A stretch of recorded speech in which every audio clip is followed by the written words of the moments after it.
for joining us for another episode of Acxiom After Work. I'm your host, Crystal Floyd, and today I'm excited to have Quinn Beacham, also known as DJ Q, to join us to tell us a little bit about some of the things he does.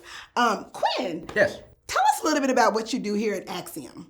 So I am a senior data analyst here at Acxiom. I've been here for 21 plus years and enjoyed it so much so far. So that's it in the wrap. Good. We're glad to have you around. So now, let's get into this DJing thing. Yes. You have to tell me, how did you get into DJing? Okay, so funny story. I try to make it short as possible.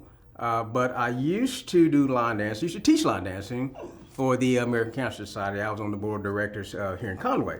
And they would send me all over the state of Arkansas to go to these events and show people how to do line dancing. It was in Jacksonville, and a friend of mine now, still today, this guy's named Mark Timmons. He was DJing the event. I got off the stage and he asked me, "Hey man, you ever DJ before?" And I'm like, "No, never even thought about DJing." So he said, "Let me have your number and I'm gonna call you." I'm like, "All right, great, whatever." So 2 months passed, I forgot all about it, and he actually called me and like, "Hey man, you busy this weekend?" I'm like, "No." He's like, "I need your DJ." Never knew how. So he said, "Man, I'm gonna meet you downtown Little Rock.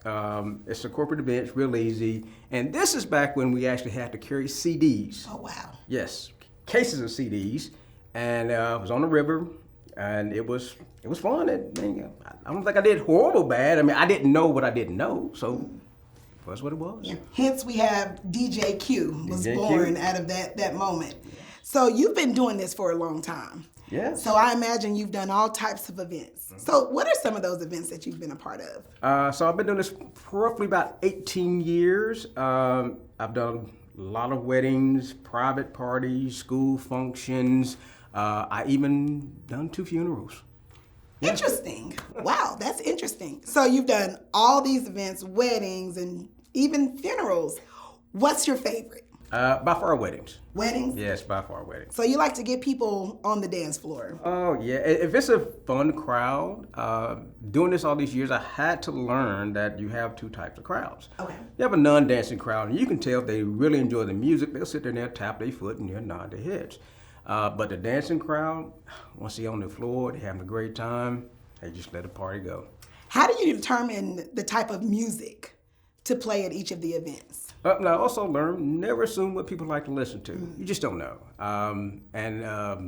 So you just have to read the crowd. And reading the people is a biggest part of, and I'll tell any upcoming DJ, is reading the crowd is the biggest part of it, because I never show up with a gig with a playlist. I build it as I go. I test the music out and see how they react to it, and just kind of go from there.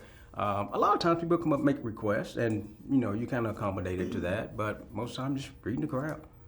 So since you're DJing, when did your interest in music begin? Oh, and that goes back to the 80s, when music was good. It was fun, lively, upbeat music, and I have older siblings, so they'll break out the records, and we hear all the Earth, Wind and Fire, the Doobie Brothers, and Hall and Oates and Michael Jackson, Lionel Richie. So you hear all this stuff growing up as a kid. So that's where the interest lies. And my dad he can play the piano. He played the trumpet. So we grew up in a kind of a music background. Mm-hmm. Right. We're not like the Jacksons or anything. We didn't sing. We listen to other people do music. Right. So tell me this: what is your favorite genre of music? I'm a product of the 70s and 80s, so you just can't beat that good music that's today. I mean, my kids love that music. Of course, I don't force them to listen to it, but if you're riding with me, it's playing in the car. Right, and so it's just a good music, so I'm a product of the 80s and the 70s. All right, so let's set the stage here. So we have a DJ gig. Mm-hmm. We have to get ready and decide what equipment we are going to take. How do you determine what is needed for each gig? So one of the questions I would ask to a potential client is where are they having these events at? And so I kind of know based on if it's outdoors, if it's the room size, and you kind of have to bring the equipment according to that. If they want DJ lights, we even have access to fog machines, all the cool stuff. And so based on that, we'll determine, well, you bring 15-inch speakers, or you bring 10-inch speakers or 12-inch speakers, and you just kind of adjust from there. So I always take more than necessary. Right. Just because you're dealing with electrical equipment. Right. And so you can always have something go wrong, which is one of the DJ's biggest fear, that and silence.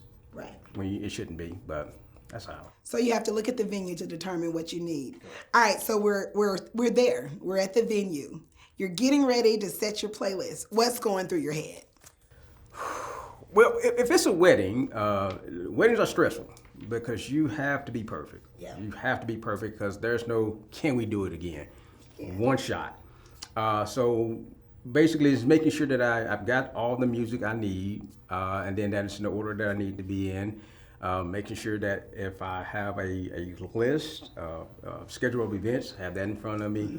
So you go through a checklist of things that I need, and then getting there, I always get there at least 2 hours ahead of time so I can test all my equipment.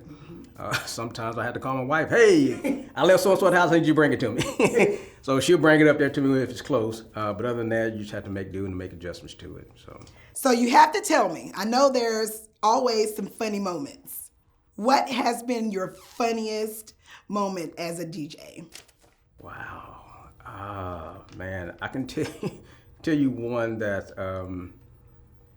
I was at a wedding and I'm playing background music and we hadn't got started yet, and I look up and I don't have the first dance song. Luckily, my DJ buddy lived up the street, so I'm running out here and get it real quick, but I'm gonna let the father of the bride know that I gotta leave. And so I went up and I told him, say, hey, I gotta make a run real quick. And he's like, oh, take your time. And I'm like, well, we should be starting in like 30 minutes. And I said, I'm just gonna run up here 5 minutes away. He's like, no, just take your time. He said, we still waiting on the minister. And I'm like, okay, so where's the minister? Like, well, he thought the wedding was at 2. The wedding was at 12. It's 1 o'clock. So the minister hadn't showed up yet. Wedding without a minister. So he finally gets there, and then I felt bad, but you book for so many hours. And so one time we got done with the ceremony, went in reception, 30 minutes later, we're done. Pack up, we gotta go. So tell me about the worst thing you've seen while on a DJing gig. So I was at a particular town, and that it was a wedding. And most times these worst things, and it's sometimes funny, it depends on who you are, happens at a wedding. And so I was DJing, and where I was located, I really couldn't see the crowd. And so I'm playing music, and all of a sudden, one of the ladies came over there, and she's just laughing. And I'm like, what's funny? She said, so you didn't see that was happening over there? I'm like, no. I said, what happened? She said, well, a fight broke out between 2 people over there, and we were laughing because while they were fighting, you played the song Shake It Off. She said, we thought you'd have seen it. Oh, wow. Like, no, that's just about coincidence, but it is pretty funny. But fights break out at a wedding. And so if you could have your dream DJing opportunity, what would that look like? Opportunity, I think it's just if I had the perfect crowd. The perfect crowd. And that'd be just a crowd that loves to dance, love to have fun. Wouldn't matter what type of event it was. The perfect crowd. And I actually had one. I actually did a wedding. It was a New Year's Eve wedding. And the crowd was amazing. And it was actually one of the associates at work here. It was his daughter. And I was stationed upstairs and everybody was downstairs, so I got to see the whole event. And I mean, we partied and had a blast. It was probably one of the best DJ moments ever. But perfect crowd of people would just be a fun crowd that likes to dance and dance to good music. Right. So that to me is the perfect one. That's perfect. Anything else that you want to share? Sounds very exciting. It's a perfect balance. For me, it's a perfect balance of after hours, working here at Acxiom, and then having the ability to have the art side of it, because it's an art form. Yeah. The ability to move a crowd and to read crowds and play music, it's the perfect balance for me. Well, Quinn, it has been an absolute pleasure to talk to you today. I've enjoyed the conversations of learning how you got into DJing.